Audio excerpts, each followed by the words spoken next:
The tea is still warm. Yet the floor beneath my boots is composed entirely of spent brass and frozen blood. In Stalingrad, the abnormal becomes the routine. You learn to drink between the screams of the falling. Iron Rain.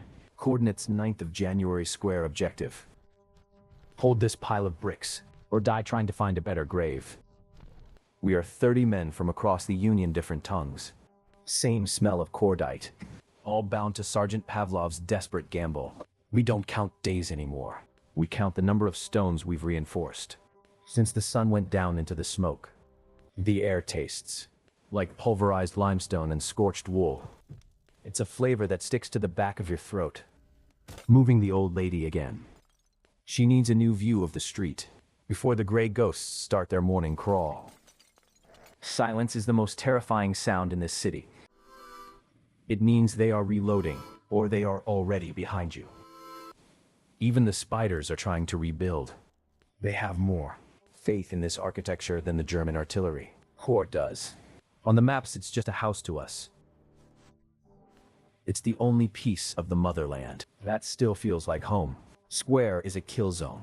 From this height, the invaders look like ants, but ants that carry flamethrowers and hate. 71 rounds per drum, each one is a silent prayer for a soldier who will never see the Volga again. We burn the history of this building to stay warm. Table legs, floorboards, and memories all go into the black stove. And Natalie hasn't blinked in 3 minutes in this house. Blinking is a luxury that can cost you your entire platoon. Below the boots of the soldiers, the city's heart still beats in the darkness. Terrified, hungry, but stubbornly, impossibly alive. The lighthouse is calling. We tell the command we are fine, even as the ceiling crumbles onto our bleeding shoulders. Every brick we lose, we replace with a bag of sand or a body. The house is becoming a tomb. We've turned the hallways into a labyrinth. If you don't know the rhythm of our steps, you won't survive the foyer. Hunger is a sharper blade than any bayonet. It carves the fat from your soul, until only the anger remains. The sun sets in the west, painting the Volga in colors of copper and ash.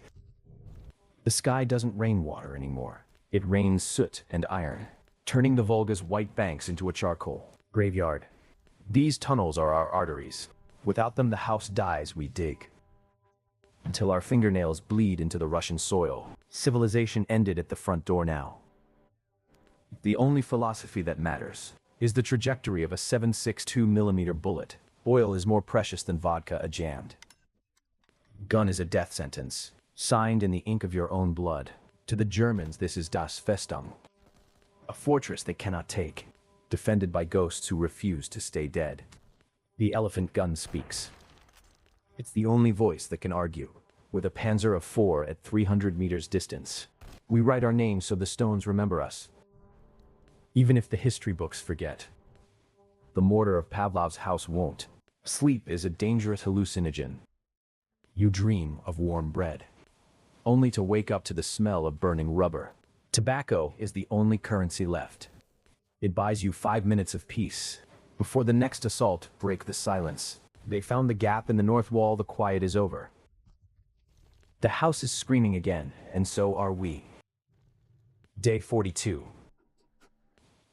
The wall calendar is just a collection of tally marks, carved into the remains of a stranger's wallpaper. Decorations for bravery are scattered in the gutter. Here, the only metal that matters is an extra crust of bread. We shave to remember we are men, not animals. Even if the face in the puddle looks like a ghost.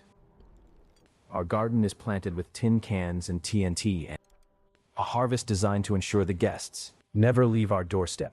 The distance between us and the enemy is measured in whispers. I can hear them coughing through the basement vents. The distance between us and the enemy is measured in whispers. I can hear them coughing through the basement vents. Faith is a heavy thing to carry into a siege. Most men traded their crosses for extra ammunition weeks ago. Pictures of home are the cruelest weapons. They remind you of a world that no longer exists. In this crater, the metal messenger arrives uninvited. 5 seconds to decide if you want to be a hero or a memory. The night turns to noon for a heartbeat. In that light, I see the city is nothing but a skeleton. The cold finds every hole in your coat and your courage. In this house, the dead are more useful than the living. They don't eat, they don't complain, and they stop the bullets. The things people left behind tell the real story. Vision is a curse. The more you see of the square, the more you realize how small our fortress truly is in this desert. Propaganda is the only music we have. They promise us warm beds in Berlin. We promise them 6 feet of Russian dirt. If the Volga freezes tonight, we are cut off. Would you hold the line for a country that has already forgotten your name? Schnell weiter Mädchen, they are under us now. I can hear the steel biting into the foundation, whispering promises of a very loud final sleep. A feast in the ruins, we trade stories of the harvest, while the sky turns the color of a fresh purple bruise. The house is rigged to explode. If we can't have it, nobody will. We've turned the lighthouse into a massive waiting funeral pyre. I write to a wife who might be ash. I tell her the tea is warm and the sergeant is kind. Lies are warmer. The morning brings the armor. Steel beasts that smell of diesel and arrogance, crawling over the bones of the city. Panic is a luxury. When the armor knocks, you don't pray. You answer the door with high explosives and spite. Canvas and TNT. It's a pathetic substitute for artillery, but it's the only argument the fascists will listen to today. Ivan doesn't hesitate. He trades gravity for a chance to break the beast's spine before it breaks ours. The beast chokes on fire and shattered iron. For 10 seconds, the square is beautifully, terrifyingly illuminated by burning oil. The smoke tastes like burnt rubber and victory. But victory only lasts until the infantry figures out the tank is dead. They breach the east wall. The fighting goes from 300 meters to 3 meters in the blink of an eye. Rifles are useless in the hallways. We fight with shovels, knives, and bare hands. We fight like cornered wolves. We hold the staircase. Every step they take upward is paid for with a liter of their own dark blood.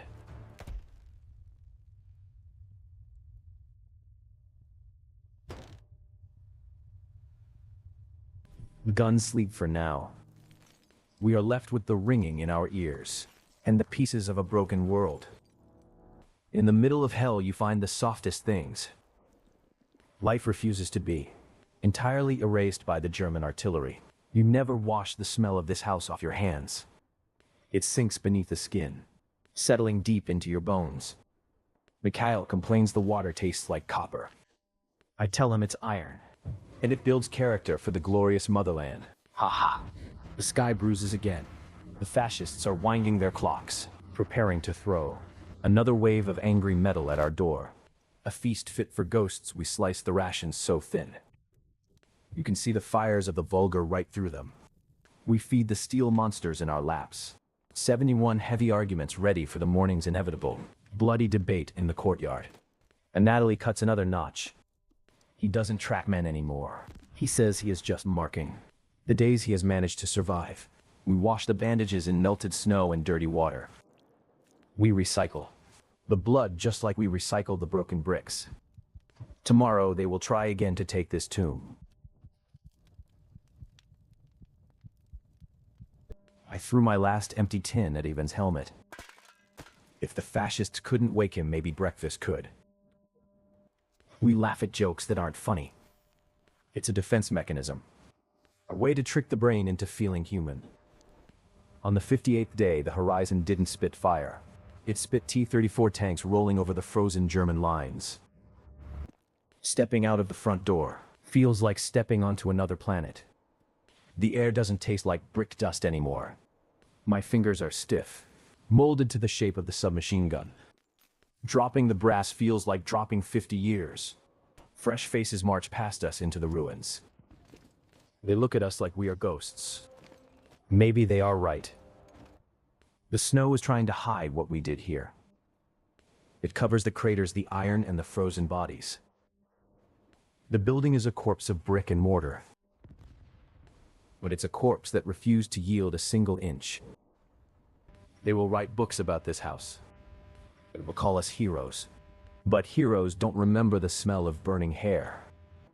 I leave my soul in the basement with the spiders and the shadows. Man walking away is just a shell. 58 days we held a pile of rocks against an empire. Now I just want a cup of hot, unbroken tea. History is written by the surviving generals, but the actual truth is permanently buried under a mountain of frozen ashes. If you want to read the files they tried to burn, enlist in the guerrilla vault. Subscribe and step into the trench.